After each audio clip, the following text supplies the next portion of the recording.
नमस्कार विद्यार्थी मित्रांनो, मी केटीच्या महाविद्यालयातील सहाय्यक प्राध्यापक डॉक्टर गणेश पाटील। विद्यार्थी मित्रांनो, आजच्या व्याख्यानात आपण तपासणी प्रमाणन आणि अंकेक्षण अहवाल यामधील मालमत्ता किंवा संपत्तीचे मूल्यांकन कसे करायचे हे आपण आज बघणार आहोत। विद्यार्थी मित्रांनो, मागील व्याख्यानात आपण बघितले की मूल्यांकन म्हणजे काय। मूल्यांकन हा सत्यापनाचा एक भाग आहे, त्यामुळे मूल्यांकनाचा अभ्यास सत्यापनाबरोबरच केला पाहिजे। संपत्ती अथवा मालमत्तेचे योग्य आणि अचूक मूल्यांकन केल्याशिवाय अचूक नफा अथवा तोटा काढता येत नाही। कोणत्याही संपत्तीच्या उपयुक्ततेच्या आधारावर तिचे मूल्य ठरवणे म्हणजेच मूल्यांकन होय। थोडक्यात व्यवसायातील मालमत्तेचे मूल्य किती आहे ते ठरवणे यालाच मालमत्तेचे मूल्यांकन असे म्हणतात। त्याचबरोबर आपण मागील लेक्चरमध्ये सत्यापन आणि मूल्यांकन यातील फरक सुद्धा बघितला होता। विद्यार्थी मित्रांनो, आज आपण बघूया विविध मालमत्ता किंवा संपत्तीचे मूल्यांकन कसे करायचे। ताळेबंदात दर्शवण्यात येणाऱ्या विविध मालमत्ता किंवा संपत्तीचे मूल्यांकन कसे केले जाते हे आपण थोडक्यात बघूया। विद्यार्थी मित्रांनो, सर्वात प्रथम जर आपण बघितलं तर लौकिक मूल्य, नावलौकिक आणि गुडविल याचं मूल्यांकन कसं करणार। लौकिक मूल्याचे मूल्यांकन दोन पद्धतीने केले जातं। पहिलं केलं जातं खरेदीच्या किमतीने मूल्यांकन। लौकिक मूल्याची इतर स्थिर मालमत्तेप्रमाणे झीज होत नसते किंवा तोडफोडही होत नसते, म्हणून ती विकत घेताना किंवा भागीदाराचे काही बदल झाल्यानंतर जेवढ्या रकमेचे त्याचे खाते उघडण्यात आले असेल तर तेवढ्याच रकमेने ती वर्षानुवर्षे ताळेबंदात दाखवली जाते। त्यामुळे त्या लौकिक मूल्याला खरेदी किमतीने मूल्यांकन असे म्हणतात। नंबर 2, पुस्तकी किमतीने मूल्यांकन। व्यवसायाच्या नफ्याशी लौकिक मूल्याचा संबंध असतो, त्यामुळे व्यवसायाच्या नफ्याबरोबरच त्याचे मूल्य कमी जास्त होत असते। लौकिक मूल्य अदृश्य मालमत्ता असल्याने इतर संपत्तीप्रमाणेच तिच्यावर घसारा करून तो मूळ खरेदी किमतीतून वजा करून जी किंमत येईल त्या किमतीने लौकिक मूल्य ताळेबंदात दाखवले जाते। या मूल्यास पुस्तकी मूल्य असेही म्हणतात। अंकेक्षकाने लौकिक मूल्याचे मूल्यांकन करताना कोणत्या गोष्टी तपासाव्यात, तर त्या तपासताना लौकिक मूल्यांचे मूल्यांकन कोणत्या पद्धतीने करण्यात आले आहेत हे अंकेक्षकाने प्रथम बघावे। त्यानंतर लौकिक मूल्यावर घसारा आकारणे योग्य की अयोग्य याविषयी सल्ला देणे, प्रामुख्याने घसारा आकारणे कसे योग्य व इष्ट आहे याबाबत सल्ला द्यावा। त्यानंतर लौकिक मूल्याचे कोणत्या पद्धतीने मूल्यांकन केलेले आहे याची खात्री करून घ्यावी। त्यानंतर लौकिक मूल्याचे मूल्य वाढवण्यात आलेले असल्यास त्याची कारणे व वाढवलेले मूल्य योग्य असल्याची खात्री करून द्यावी। आणि सगळ्यात महत्त्वाचं म्हणजे तोटा होणाऱ्या व्यवसाय संस्थेच्या ताळेबंदात लौकिक मूल्य दाखवले असेल तर अंकेक्षकास त्यास आक्षेप घ्यावा। या गोष्टींचं जर पालन केलं तर अंकेक्षकाला लौकिक मूल्याचं मूल्यांकन करताना कोणतीही अडचण येणार नाही। नंबर 2, जमीन व इमारत, लँड आणि बिल्डिंग। विद्यार्थी मित्रांनो, बऱ्याच वेळेस असतं की मूल्यांकन करताना जमीन ही स्वतःची म्हणजेच मालकाची असू शकते। तर स्वतःच्या मालकीची जमीन असेल किंवा इमारत असेल तर कशा पद्धतीने त्याचं मूल्यांकन करावं। नंबर 1, जमीन व इमारतीची ताळेबंदातील दर्शवलेली किंमत ही मूळ किंमत आहे की घसारा करून आलेली किंमत आहे याची खात्री करून घ्यावी। नंबर 2, जमिनीच्या किमतीत वाढ करण्यात आलेली असेल तर ती वाढ भांडवली नफा म्हणून मानली गेलेली आहे किंवा नाही याची खात्री करावी। नंबर 3, इमारतीचे मूल्यांकन करताना इमारतीच्या मूळ किमतीवर झीज आकारण्यात आलेली आहे की नाही याची खात्री करावी। नंबर 4, मालमत्तेची झीज ताळेबंदाच्या तारखेपर्यंत आकारलेली आहे याची खात्री करून घ्यावी। आणि नंबर 5, मालमत्तेची दुरुस्ती किरकोळ स्वरूपात असेल तर तो खर्च महसुली खर्च म्हणून धरला पाहिजे। तसेच दुरुस्ती मोठ्या प्रमाणात असेल तर तो खर्च भांडवली खर्च म्हणून धरला पाहिजे। या नियमाचे पालन होते की नाही याची खात्री करून घ्यावी। नंबर 2, भाड्याने घेतलेली जमीन व इमारत असेल तर जमीन व इमारतीच्या मूळ किमतीची तपासणी भाडेपट्टी करारनाम्यावरून करावी। जमीन किंवा इमारत याची मूळ किंमत याची जी तपासणी ती भाडेपट्ट्या करारनाम्यावरून करावी। नंबर 2, जमीन व इमारत संपादन करण्यासाठी आलेला खर्च मूळ खर्चात मिळवलेला आहे की नाही याची खात्री करून घ्यावी। नंबर 3, जमीन व इमारत याच्या दुरुस्तीसाठी झालेला मूलभूत खर्च जमीन व इमारतीच्या मूळ खर्चात मिळवलेला आहे की नाही याची खात्री करून घ्यावी. नंबर 4, ताळेबंदात दर्शवलेली मालमत्तेची किंमत योग्य आहे की नाही याची खात्री करून घ्यावी. आणि नंबर 5, भाडेपट्टा कराराची मुदत संपतात जमीन व इमारतीचे मूल्य शून्यावर येईल अशा पद्धतीने घसारा आकारला आहे की नाही याची खात्री करून घ्यावी. विद्यार्थी मित्रांनो, अशा पद्धतीने जमीन व इमारतीचे मूल्यांकन केले जाते. नंबर 3, यंत्रसामुग्री. यंत्रसामुग्रीचे मूल्यांकन कशा पद्धतीने केले जाते?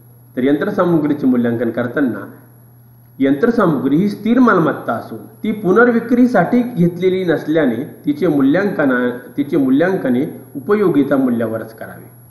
नंबर 2, यंत्रसामुग्रीवरील वाहतूक खर्च, स्थापनेचा खर्च, त्यावरील मजुरी इत्यादी खर्चाचे भांडवलीकरण केले असल्याची खात्री करून घ्यावी. नंबर 3, यंत्रसामुग्रीची उपयुक्तता व आयुष्य व मोड किंमत म्हणजे स्क्रॅप व्हॅल्यू विचारात घेऊन घसारा दर निश्चित करण्यात आला असल्याची खात्री करून घेणे. नंबर 4, यंत्रसामुग्रीच्या मूळ किमतीतून घसारा वजा करून यंत्रसामुग्रीची किंमत ताळेबंदात दाखवली गेली असल्याची खात्री करून घ्यावी. नंबर 5, घसारा काढण्याच्या योग्य पद्धतीचा वापर करूनच घसारा यंत्रसामुग्रीवर काढण्यात आलेला असल्याची खात्री करून घ्यावी. आणि नंबर 6, यंत्रसामुग्रीची विक्री योग्य प्रकारे व पद्धतीने केली असल्याची तसेच विक्रीची किंमत यंत्रसामुग्रीच्या खात्यात जमा बाजूस तर यंत्र विक्रीतून झालेला नफा किंवा तोटा नफा तोटा खात्यास वर्ग केला असल्याची खात्री करून घ्यावी. नंबर 4, फर्निचर, फिक्चर व फिटिंग. फर्निचर, फिक्चर आणि फिटिंग याचे मूल्यांकन कसे केले जाते? तर ते पुढील प्रमाणे. याचे मूल्यांकन करताना मालमत्ता किती किमतीस कोणाकडून कोणत्या दराने खरेदी केली आहे याची खात्री करून घ्यावी. नंबर 2, मालमत्तेच्या दर्जाबाबत व्यवसाय संस्थेने योग्य ती काळजी घेतली आहे की नाही याची खात्री करून घ्यावी. नंबर 3, मालमत्तेचे मूल्य खरेदी पावती व बिजेके व योग्य कागदपत्रांच्या आधारे तपासावी. नंबर 4, मालमत्तेच्या मूळ किमतीतून घसारा वजा करून येणाऱ्या किमतीला मालमत्ता ताळेबंदात दर्शवलेली असल्याची खात्री करून घ्यावी. नंबर 5, यंत्रसामुग्रीचे मूल्यांकन ज्या प्रकारे केले जाते त्या पद्धतीनेच या मालमत्तेचे मूल्यांकन करावे. अशा पद्धतीने फर्निचर, फिक्चर्स व फिटिंग याचे मूल्यांकन केले जाते. नंबर 5, एकस्वाधिकार व व्यापारी चिन्ह म्हणजेच पेटंट आणि ट्रेडमार्क्स याचं मूल्यांकन कशा पद्धतीने केलं जातं? एकस्वाधिकार व व्यापारी चिन्हांच्या मूळ किमतीतून घसारा वजा करून आलेली किंमत ताळेबंदात दाखवली आहे किंवा नाही हे पाहणे. नंबर 2, एकस्वाधिकार व व्यापारी चिन्हांवर झालेला खर्च त्या मालमत्तेच्या अस्तित्वात पूर्णपणे बंद होईल अशा पद्धतीने दरवर्षी आकारला जातो किंवा नाही हे पाहणे. नंबर 3, व्यवसायात अनेक प्रकारचे एकस्वाधिकार असतात. त्यामुळे प्रत्येकाचे खाते स्वतंत्र ठेवून प्रत्येकाने आयुष्य व त्यावरील खर्च विचारात घेऊन त्यानुसार घसाऱ्याचा दर व रक्कम निश्चित केली आहे किंवा नाही हे पाहणे. नंबर 4, पेटंट अधिनियमानुसार वेगवेगळ्या वस्तूंच्या उत्पादनाच्या एकस्वाधिकाराची जास्तीत जास्त मुदत किती वर्ष आहे हे पाहणे व त्यानुसार घसाऱ्याचा दर निश्चित करण्यात यावा. नंबर 5, एकस्वाधिकार व व्यापारी चिन्हांवरील खर्च भांडवली खर्च म्हणून तर त्याच्या नूतनीकरणाचा खर्च महसुली खर्च म्हणून मानला जातो. त्यामुळे भांडवली खर्च व महसुली खर्च त्या त्या खर्चास वर्ग केले जात असल्याची खात्री करून घ्यावी. अशा पद्धतीने एकस्वाधिकार व व्यापार चिन्ह याचं मूल्यांकन केलं जातं. नंबर 6, गुंतवणूक. गुंतवणुकीचे मूल्यांकन कसे करावे? तर गुंतवणुकीचे मूल्यांकन हे पुढील प्रमाणे. गुंतवणुकीचे मूल्यांकन करताना अंकेक्षकाने गुंतवणुकीचा उद्देश लक्षात घ्यावा. नंबर 2, उत्पन्न किंवा नफा मिळवण्याच्या उद्देशाने गुंतवणूक केली असेल तर गुंतवणुकीची मूळ किंमत आणि बाजार किंमत यापैकी जी किंमत कमी असेल त्या किमतीनुसार मूल्यांकन करावे. म्हणजेच अस्थिर संपत्तीच्या नियमानुसार गुंतवणुकीचे मूल्यांकन करावे. नंबर 3, सुरक्षितता किंवा कायद्याच्या तरतुदीनुसार गुंतवणूक केली असेल तर स्थिर संपत्तीच्या नियमानुसार गुंतवणुकीचे मूल्यांकन करावे. नंबर 4, गुंतवणुकीच्या किमतीत घट झाल्यास असा तोटा भरून काढण्यासाठी गुंतवणूक चढ उतार निधी म्हणजेच इन्व्हेस्टमेंट फ्लक्च्युएशन फंड निर्माण करावा. आणि नंबर 5, गुंतवणुकीची बाजार किंमत ही दर्शनी किमतीपेक्षा जास्त असली तरी गुंतवणुकीच्या किमतीत वाढ दाखवू नये, ताळेबंदात त्या मूळ किमतीलाच दाखवाव्यात इत्यादी सर्व बाबींची अंकेक्षकाने खात्री करून घ्यावी. नंबर 7, शिल्लक माल क्लोजिंग स्टॉक. क्लोजिंग स्टॉकचे मूल्यांकन कसे केले जाते? तर शिल्लक मालाचे मूल्यांकन करून ताळेबंदात दाखवलेली शिल्लक मालाची किंमत योग्य प्रकारे दाखवली गेली असल्याची खात्री अंकेक्षकाने करून घेतली पाहिजे. शिल्लक मालाचे मूल्यांकन करताना कोणती काळजी अंकेक्षकाने घ्यावी? तर नंबर 1, शिल्लक मालाचे मूल्यांकन मूळ किंमत व बाजार किंमत यांच्यापैकी जी किंमत कमी असेल त्या किमतीनेच करावी. नंबर 2, शिल्लक मालाची मूळ किंमत बीजकावरून म्हणजेच बिलांवरून तर बाजार किंमत नुकत्याच विकलेल्या मालाच्या बीजकांवरून अगर पावत्यांवरून तपासावी. नंबर 3, अर्धतयार मालाचे मूल्यांकन हे कच्च्या मालाची खरेदी किंमत अधिक प्रत्यक्ष मजुरी अधिक उत्पादनावर झालेला प्रत्यक्ष खर्च यावरून करावे. नंबर 4, उत्पादन खर्चाबाबत संबंधित जबाबदार अधिकाऱ्याचे प्रमाणपत्र घ्यावे. नंबर 5, पूर्ण तयार झालेल्या मालाचे मूल्यांकन हे संपूर्ण उत्पादन खर्च अधिक व्यवस्थापकीय खर्च यावरून करावे. नंबर 6, मूल्यांकन पद्धतीत बदल करण्यात आलेला आहे किंवा नाही याची खात्री करून घ्यावी. नंबर 7, व्यवसाय संस्थेच्या विकलेल्या न गेलेल्या मालावर होणाऱ्या संभाव्य नफा चालू वर्षात लक्षात घ्यावा. नंबर 8, चालू वर्षाचा ढोबळ नफा म्हणजेच ग्रॉस प्रॉफिट व विक्री यांचे शेकडा प्रमाण काढून पाहावे. त्यांची निरनिराळ्या वर्षाच्या शेकडा प्रमाणाची तुलना करावी. तसेच शेकडा प्रमाणात बदल होत असेल तर त्याची कारणे शोधावी. अशा पद्धतीने शिल्लक माल म्हणजे क्लोजिंग स्टॉकचे मूल्यांकन करावे. नंबर 8, व्यापारी येणी किंवा ऋण म्हणजेच बुक डेब्ट्स किंवा सन्ड्री डेटर्स यांचे कशा पद्धतीने मूल्यांकन करावे? तर ते मूल्यांकन करताना अंकेक्षकाने मूल्यांकनासाठी विविध ऋणकोंची यादी मागवणे. या यादीवरून ऋणकोचा खात्यांच्या शिल्लक रकमा तपासाव्यात. म्हणजे जे ऋणको असतील त्या ऋणकोंच्या खात्यावरच्या ज्या काही शिल्लक रकमा आहेत त्या शिल्लक रकमा तपासाव्या. अंकेक्षकाने ऋणकोंना विवरणे पाठवून त्यांच्या खात्यावरील नोंदी बरोबर असल्याची खात्री करून घ्यावी. आणि नंबर 3, व्यवसायाने संशयित कर्ज निधीसाठी पुरेशी तरतूद केली असल्याची खात्री करून घ्यावी. अशा पद्धतीने व्यापारी येणी किंवा ऋणकोंचे मूल्यांकन केले जाते. नंबर 9, दिलेली कर्ज आणि उचल लोन्स आणि ॲडव्हान्स.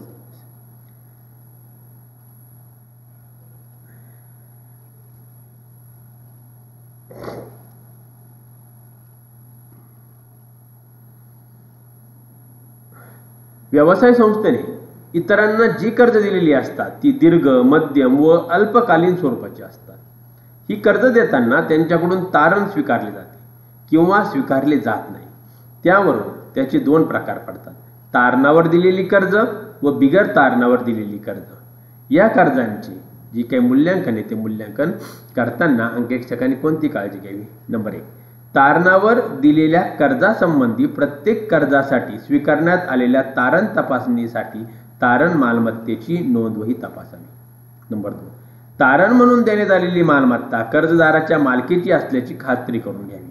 नंबर 3, तारण म्हणून स्वीकारण्यात आलेल्या मालमत्तेच्या कर्ज वसुली किंवा परतफेडीची विक्री करण्याचा अधिकार व्यवसाय संस्थेत असल्याची खात्री करावी. नंबर 4, तारणावर दिलेल्या कर्जाचे व्याज व हप्ते वेळेवर मिळत असल्याची खात्री करून घ्यावी. नंबर 5, तारणावर दिलेल्या कर्जास योग्य अधिकाऱ्याची संमती असल्याची तपासणी करून घ्यावी. नंबर 6, कर्जदाराची संख्या प्रचंड असल्यास चाचणी तपासणी करून खात्री करून घ्यावी. 7, विनातारण कर्जासंबंधीची व्यवसाय संस्थेने केलेले सर्व पत्रव्यवहार तपासावेत. नंबर 8, विनाकारण मागणी केलेल्या कर्जाचा आणि प्रत्यक्ष दिलेल्या कर्जाशी तुलना करावी. नंबर 9, विनाकारण कर्ज मागणी केलेल्या रकमेपेक्षा जास्त दिले नसल्याची खात्री करून घ्यावी. नंबर 10, विनातारण कर्जाचे जामीनदार आणि साक्षीदार यांची काळजीपूर्वक तपासणी करावी. आणि नंबर 11, व्यवसाय संस्थेच्या कर्जदारांची चांगले कर्ज, संशयित कर्ज व बुडीत कर्ज अशी अंकेक्षकाने वर्गवारी करावी. नंबर 10, बँकेतील शिल्लक. व्यवसायाच्या बँकेत असलेली शिल्लक रकमेची अंकेक्षकाने कशा पद्धतीने तपासणी करावी? तर नंबर 1, अंकेक्षकाने पासबुकातील शिल्लक व रोख पुस्तकातील बँक रकान्यातील शिल्लक यांची तुलना करावी.